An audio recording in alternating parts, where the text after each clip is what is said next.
给那说的你或者还是公路嘛哦，所以多么好所的别八卦嘞，所以后呢，沙丁呢讲那叫米咯，အဲ့ဒါတည်းရလို့ဒီမှာတင်ပေးပြတာပေါ့နော်အဲ့တော့မသိရလို့လေလေ့လာလို့ရအောင်လို့ဟော့ဆိုတဲ့အဓိပ္ပာယ်ဟော့ချ်ဆိုတဲ့အဓိပ္ပာယ်ပေါ့ဟော့ဆိုတဲ့အဓိပ္ပာယ်မှာနောက်မှာကစကားလုံးသို့မဟုတ်စကားစုလိုက်တယ်ဒါပေမဲ့ sentence မလိုက်ဘူးဒါပေမဲ့ဟော့ချ်ဆိုတဲ့အနောက်မှာကကြတော့စကားလုံးစကားစုအပြင်သူက sentence လိုက်တယ်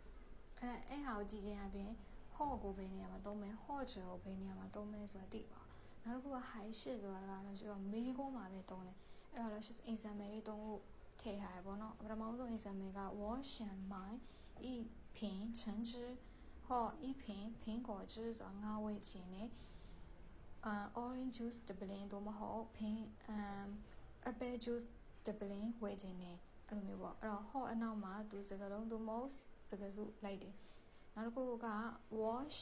出去跳舞或者在家看电视အဲ့ဒါကြတော့ဟော့ချ်နဲ့တုံးထားတာသူက sentence လိုက်တယ်နောက်မှာငါကအပြင်သွားပြီးတော့ကခုန်ခြင်းနဲ့ကခြင်းနဲ့သို့မဟုတ်အိမ်မှာTV ကြည့်ခြင်းနဲ့နောက်တစ်ခုကကြတော့ဟိုင်ရှစ်တုံးတာဟိုင်ရှစ်ကမေခွန်းမှာတုံးတယ်မေခွန်းမှာဆို你喝茶还是咖啡你နည်းနည်းတောက်မလားသို့မဟုတ် coffee တောက်မလားပေါ့အဲ့တော့ဒီကအကုန်လုံးက